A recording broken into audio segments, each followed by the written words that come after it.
welcome back from the coffee break. I hope you had a little caffeine boost. I know it's early, especially for a conference. For those that don't know, I'm Taylor Monahan. I'm the founder and CEO of MyCrypto.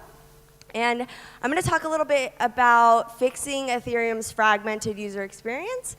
And I don't know, hopefully you can take some things away from this and we can all grow and elevate this entire ecosystem together, because we really are going to need to work together if we want to reach mass adoption or even just like your average person. So in order to sort of like figure out where we are and where we need to be, I wanted to kind of go back in time and look at,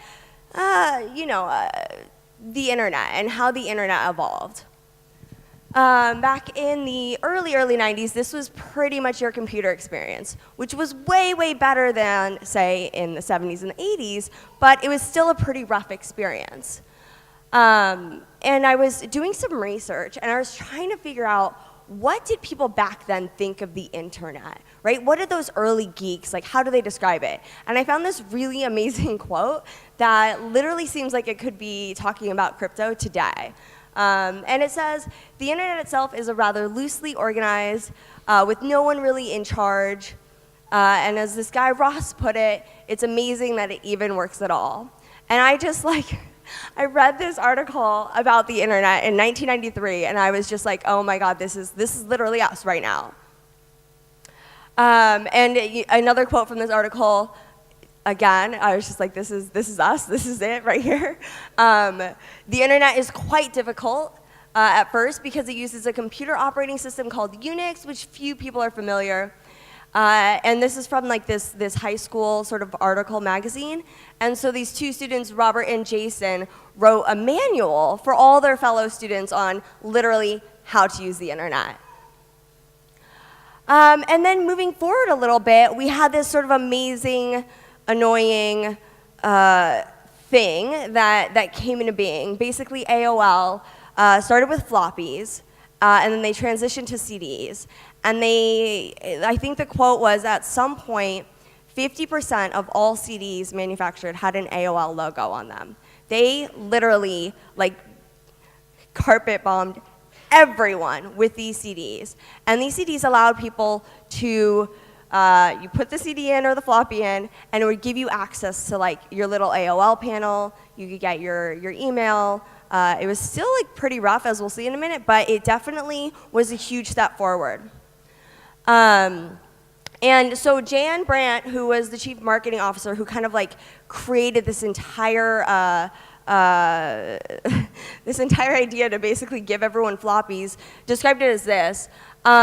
People really didn't know what the internet was. It was proving difficult to explain it succinctly. It was much more effective to let customers try it firsthand.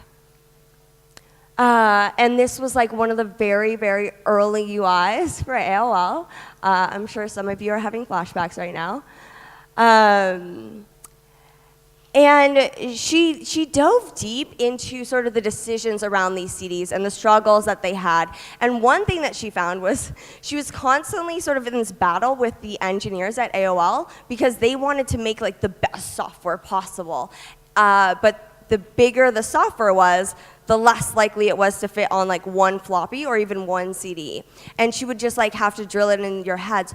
No, you can't put it on two floppies, guys. I'm sorry. Like, you have to restrain yourself because it's already hard enough to get people into the ecosystem and onto the internet. And if it's on two floppies, it's just not going to work. And again, this quote feels so familiar to what we're experiencing today. She says, it really is all about the consumer. Making it easy and taking away the barriers is what we had to do. And again, like, this experience is nothing like extraordinary, right? Like, everything just sort of clicked into place, and it gave people a way in, and it gave people something to do, and it gave the average person a way to access the internet, which eventually led to this AOL Instant Messenger, which was probably my favorite thing in middle school. And then it led all the way to today, which is we are literally overwhelmed with apps. our phones are filled with them. We have, I don't even know how many messaging apps. It's absolutely, insane. But the user experience is just flawless, right? Like it's, anyone can message at any time, anywhere, in any way, shape, or form that they want.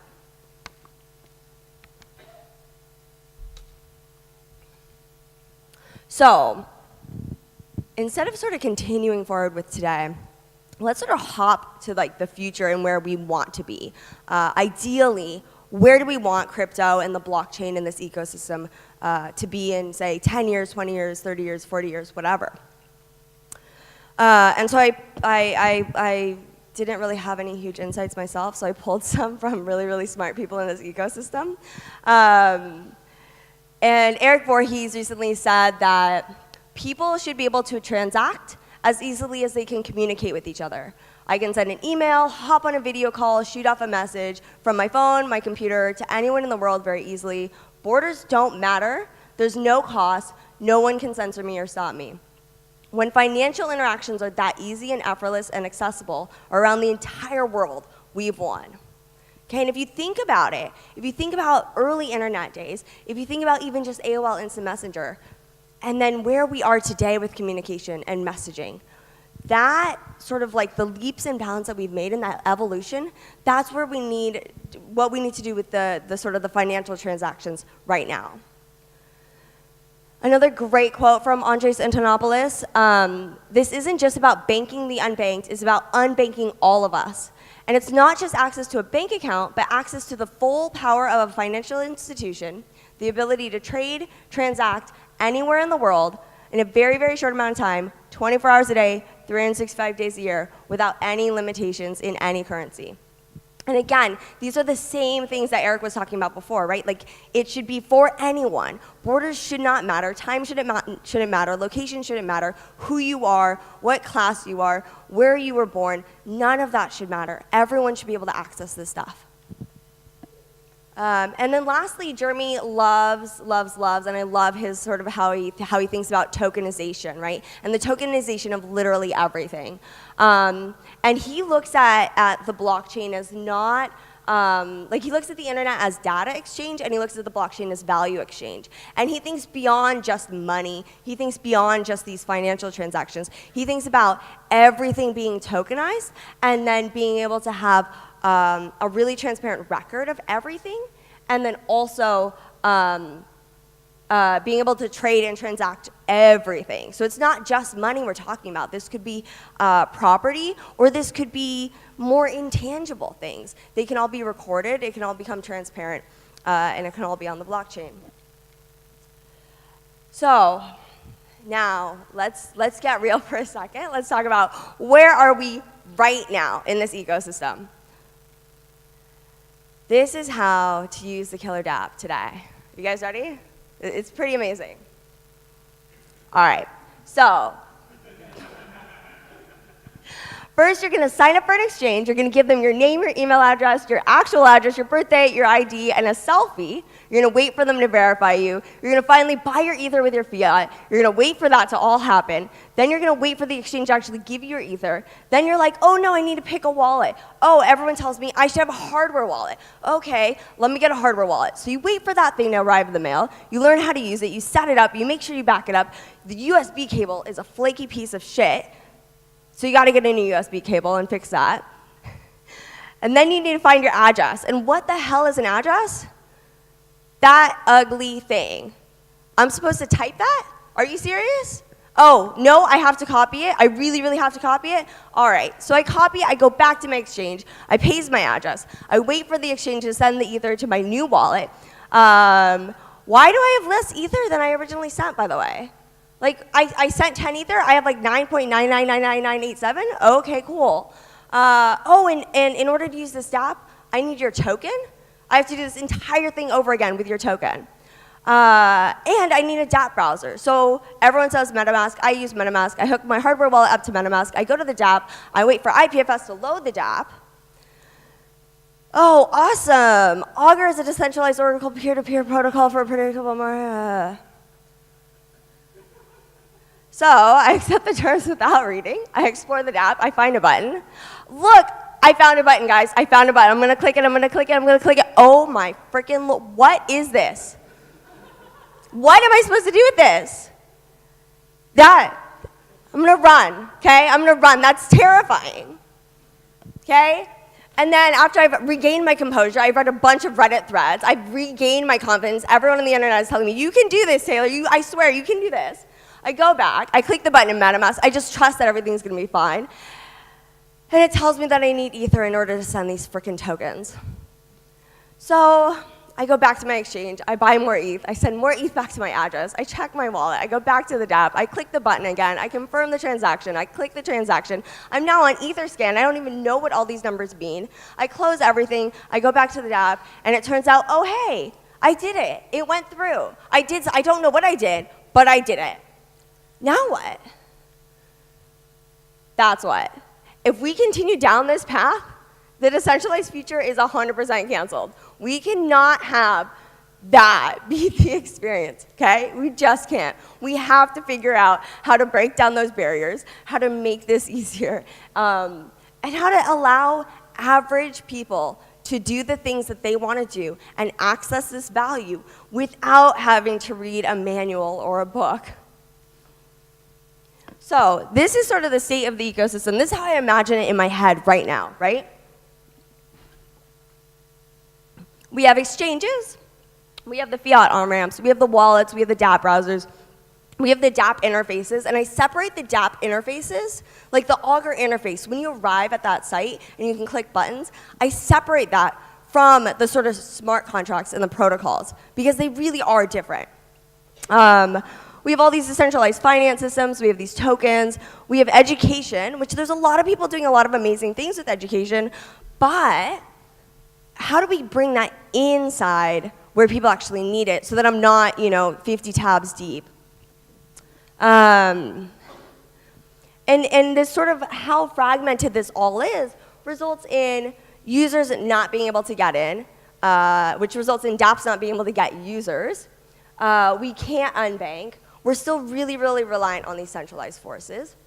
And ultimately, we can't exchange value. We cannot transact easily, and value can't be created. And there's this concept of like 1 + 1 = 3, right? Which it basically means the value of the whole is more than the value of the individual pieces. And this is what we're experiencing right now. You have all these individual pieces, and individually, they have some sort of value. They're contributing somewhat to the ecosystem.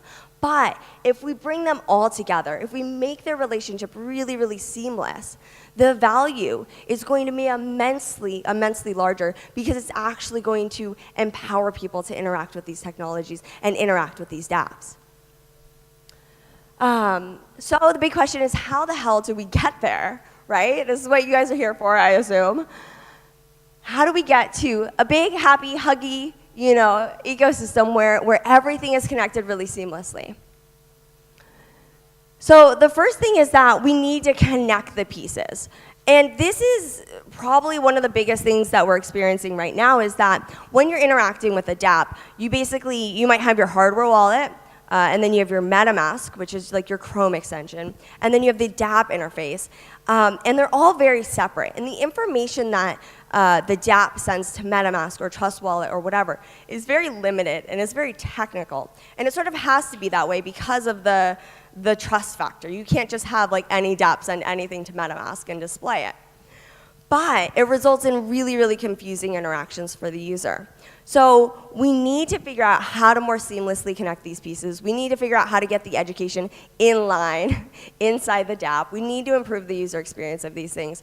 But we also need to work together in doing this. We need to connect each other.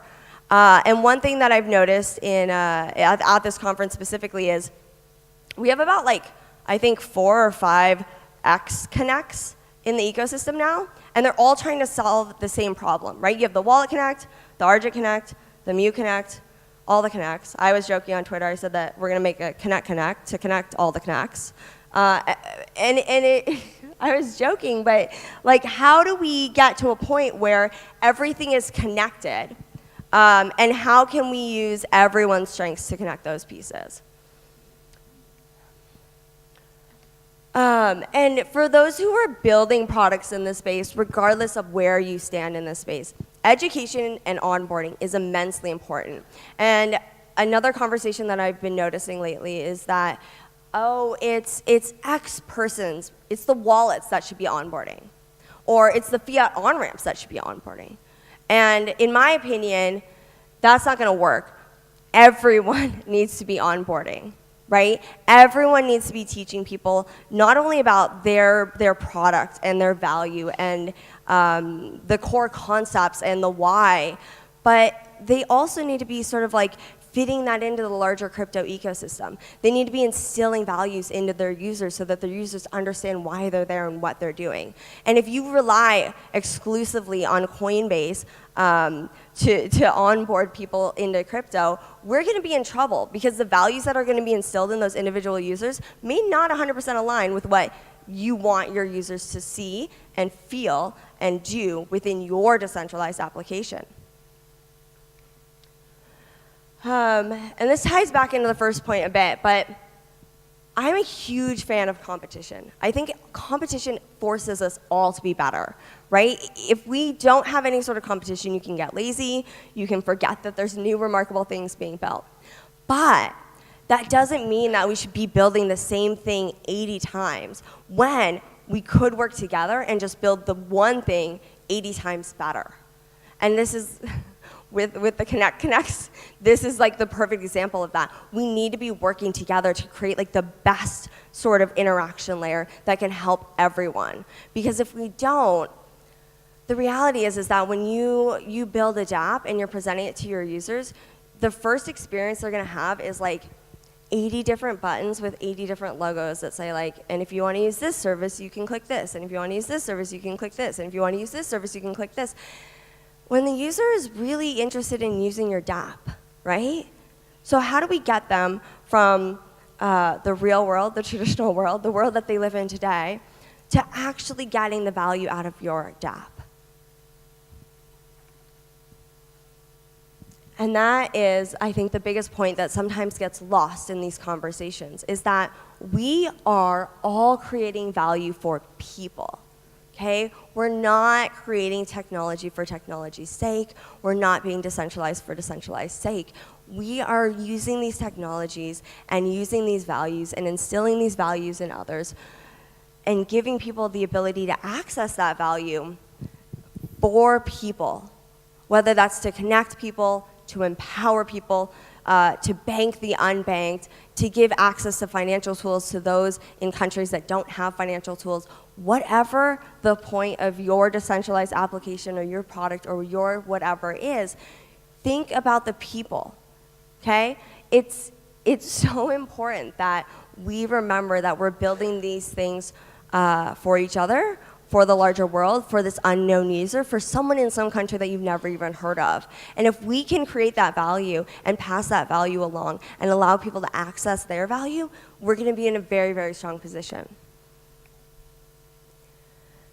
And this would be my final sort of call to action is think about how you personally can contribute to this ecosystem and figure out how you can be crypto's AOL CD. And I think that we're a little bit, CDs are a little bit past their prime, so I would not recommend carpet bombing the entire world with CDs. But I would think about what did this enable, right? What did this do for the internet? And how can you create something of value that can do the same thing, that can get people in, that can get people that otherwise wouldn't explore this whole decentralized thing, it allows them to. What can we do? What can you do? What can we do together? All right, now I'm just gonna chill. Here at My Crypto, we've been working really, really hard, and we've been thinking a lot about these problems, and we're trying to figure out what is the sort of next generation of our product? Because I want someone, this is my whole goal with My Crypto. I want to be able to take someone random off the street and like tap them on the shoulder and be like, hey, there's this thing called crypto. It's freaking amazing. If you go to mycrypto.com, like it'll take care of you. And I want them to be able to land on our site and go from whatever money they have in their pocket all the way to actually getting value out of a dApp, right? Like the whole thing. I don't want them to just buy their crypto and hold it, which is where we are today. I want them to actually be able to get value out of the blockchain. And so the approach that we're taking, which is just one approach, and I would encourage people to take a whole bunch of approaches, is we're going to try to integrate all of these pieces into a really single interface, so that instead of the current interaction, which is you land on our site, you're presented with all this stuff, you unlock your wallet, instead of that, you're going to basically have a singular dashboard with all of your stuff, all of your different accounts. It'll have some fun graphs. But ultimately, this dashboard will allow you to do other things. And maybe that's supplying a loan via compounding, gaining interest on those holdings of yours. Maybe that's playing around with the prediction market on Augur. Whatever things our users want to do, we want to empower them to do so. And this is the first step on that journey. And as always, we're focused on sort of improving our creation, right? Or our onboarding, or our whatever you want to call it. And so first thing we're doing is we've really worked hard to figure out what the frick the difference is between a wallet and an account is. An account. And then we're going to explain to people what an account is and how that fits into their wallet. And for those that don't know, a wallet is sort of like the interface. It's the way that you access it. So your ledger is the wallet. Your MetaMask is a wallet. MyCrypto is a wallet. On MyCrypto, in MetaMask, on your ledger, you have access to various accounts. You can create a new account, etc. We're really going to try to instill this concept into people, because right now, simply the words that we use are really intimidating. And so one thing that we're doing is we're gonna start explaining to people across the whole app, but primarily when they're first getting started. And we're going to differentiate between an address and a secret. And the reason that we chose this word secret is because it inherently gives the user some information that, like, this is secret, don't share it. But it also eliminates the need for saying a private key store file, or a mnemonic phrase every single time you want to explain anything. And so yeah, so this is like sort of part of our new onboarding flow. We're playing around with a lot of stuff. If you want to like dive deep with me and you want to talk about words or language or design or anything, I'm always down to talk to people. And then also super exciting, in January we acquired this company called Ambo. They are a small team that has just been cranking on the mobile side and really have the same sort of vision of, we want to make people able to use the tokens that they invested in 2017, and how can we do that? So this just passed security audits. We're cleaning up some final things. I think we need like a support email on there, you know, the little details. And then we'll be launching that. And we're super, super excited to have them join the MyCrypto family, and also super excited to be moving into the mobile area. And then I just want to leave you with this last little bit is, everyone in this room or watching on the live stream or wherever the hell you are, what value can you add to this ecosystem? And what future do you want? Because really, if we remember back to like the very first slide where they were talking about nobody's in charge of the internet and it's decentralized and it's this awesome force, and where we are today with the internet, how did we get there? Some things were really, really good, and some things were maybe not so good, right? And so as we're building this ecosystem, think hard about what future do you want? What values do you want?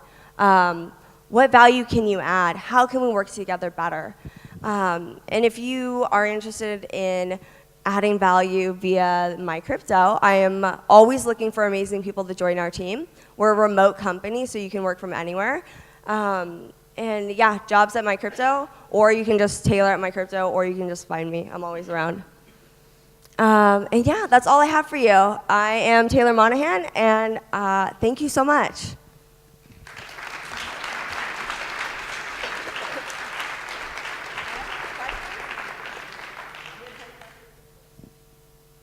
I guess we have time for questions. Does anyone have questions?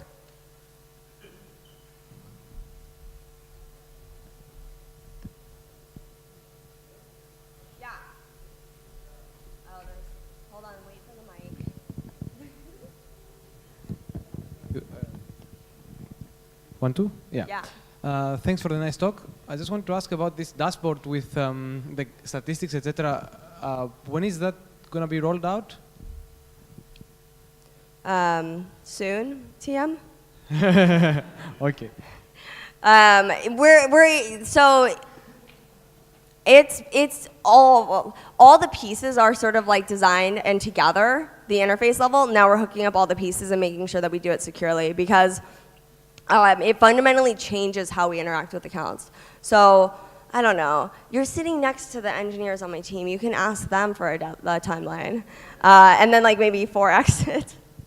But yeah, I mean, in the next couple months, we're hoping to roll it out. Cool, thanks. Thank you.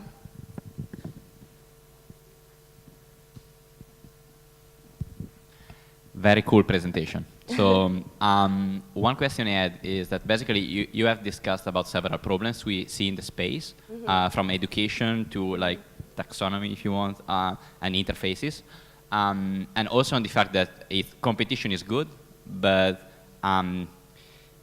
we still have the problem of understanding how to find like a common ground with naming and all this kind of stuff. So how do you see this happening in practice? Because right now we have like competing projects on the same, exactly with the same scope of work, that use completely different terms, terminology, and this is confusing to users, of course.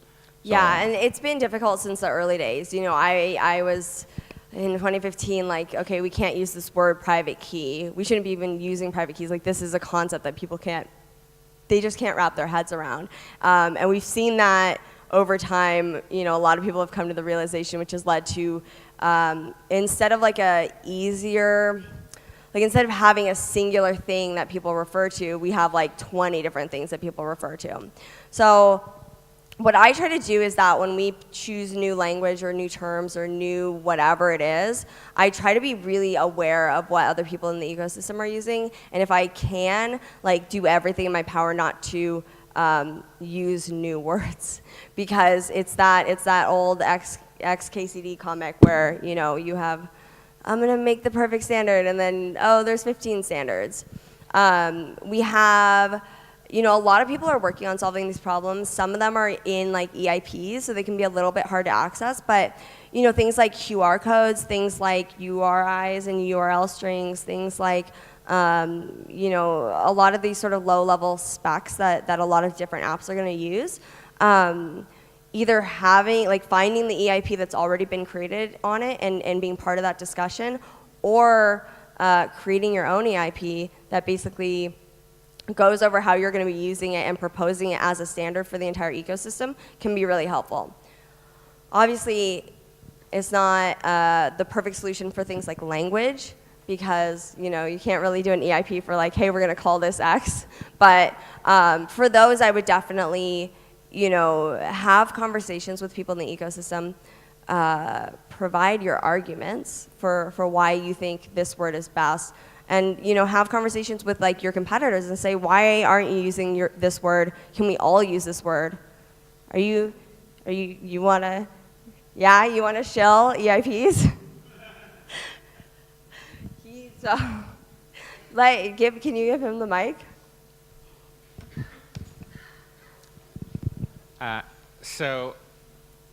My question is about the language, and a big part of what made the internet click, I think, without borders, is that by now there's a very powerful shared visual language. Like, people know what an upload button should look like, people know what a download button should look like, they know what a send button should look like, and they immediately recognize them. And in crypto, I don't think we have those powerful visual metaphors. And I think that you are uniquely well positioned to introducing them, and it would be nice to have a visual language in addition to the verbal language that would convey the kind of things that are needed for crypto.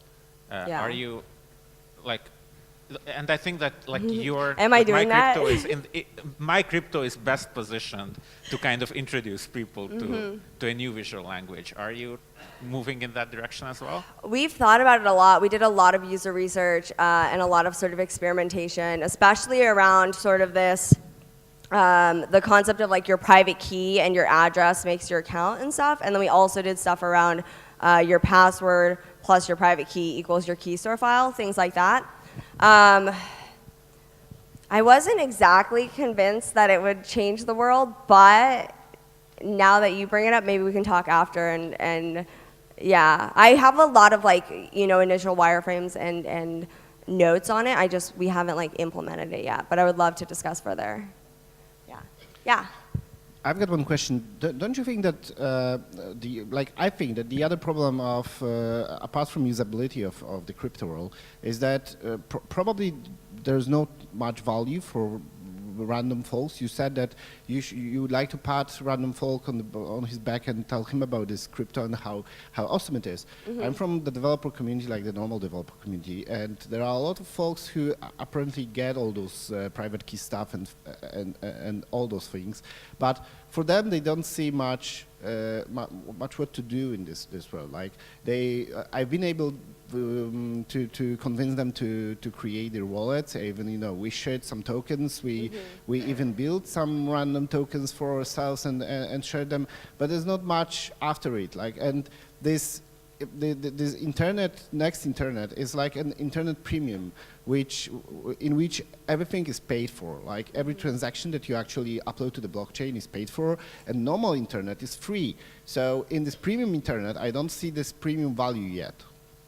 Yeah, and that's one of the, obviously with my product, we've been focused on just allowing people to access their crypto. And I often say that our market is people that already have crypto on an exchange and want to hold it themselves or invest in an ICO. And that's real. That's not where I want to be, but that's in reality where we're at. And part of the reason for that is that there isn't really tangible things to do on the other end. And unfortunately, one of the things that I regret a lot about 2017 was because everything was so busy and crazy. Oh, honey, it's okay. Because things were so crazy and busy, I was mostly focused on putting out fires and making sure our infrastructure was online and things like that. And I didn't have time to stop and think about, we are having a mad rush of new people entering the space. What do we want them to actually take away with them, next year when the market crashes? How can we instill the passion and values in them? And I think that's one thing that the entire ecosystem really kind of dropped the ball on was, we had a huge rush of new people that were really interested in getting rich quick, but we didn't do a good enough job of enlightening them to the real values of decentralization or these products or these dApps or the diffusion of power from the centralized forces. Those things that we're in crypto for, we need to figure out a way to communicate those better via our products. We also need those products to exist, right? We're starting to see some of the DeFi stuff come to fruition with things like Maker, things like Compound, things like Augur. And that will help the value on the other end, as you say it. That will help. But it's up to all of us to really help people understand. And I always say, I don't think decentralization is a value proposition, right? I think it's a means to the end. What is the end? What is it for you? What is it for the average user? And how do we communicate that effectively? Hi, I have a small question about how do you see the relation between client-side wallets and server-side wallets like BitGo is? Mm-hmm. What do you see as a future, and basically, can you reflect a little bit on that? Thanks. Yeah, so in order for this space to be accessible to literally everyone around the globe, we're gonna need the whole spectrum, right? So we're gonna need the very enterprise level custody solutions where you have someone managing your crypto for you, and we need all the way to the super simple open source tools that, or even the command line interfaces, right? And right now, I feel there's a big gaping hole in between the Coinbases or the exchanges and products like mine, which is very focused on being decentralized. We don't want to take custody. We don't want to deal with any of that. And I think there's some really unique opportunities to fill that gap and make the experience better and more seamless and give people a more traditional experience. The downside or the things that scare me most are obviously security. With exchanges, they're still being hacked every day. We haven't learned our lessons. You know, anytime you talk about a custody wallet or any sort of wallet that has like a traditional authentication mechanism or a centralized server somewhere, those being hacked is a huge risk. And then the other one is, you know, I've seen some new products come out that basically try to put a traditional authentication mechanism or link the account to your phone number. And again, it comes down to like security. We know that phone numbers aren't secure. My phone's been hacked. My lawyer's phone's been hacked. Everyone's phone's been hacked. And what they do, hey Ryan, what they do is they SIM swap you, right? And then they like get into all of your accounts. And so what scares me is that, you know, right now they can get into your Gmail, they can get into your exchange, they can get into whatever. If that also means your cold wallet or your quote unquote cold wallet or your reserve wallet or the wallet that you hold, that scares me a little bit. So we definitely need to figure out how to balance it, because the crypto space, like, it's such a prime target for hacks and attacks that it's not going away. Like, we have to defend against it from the get-go. Anything else? All right, well, if you think of anything, I'm around all day and I would love to talk to you. And again, I'm Taylor Monahan, and thank you so much for listening to me.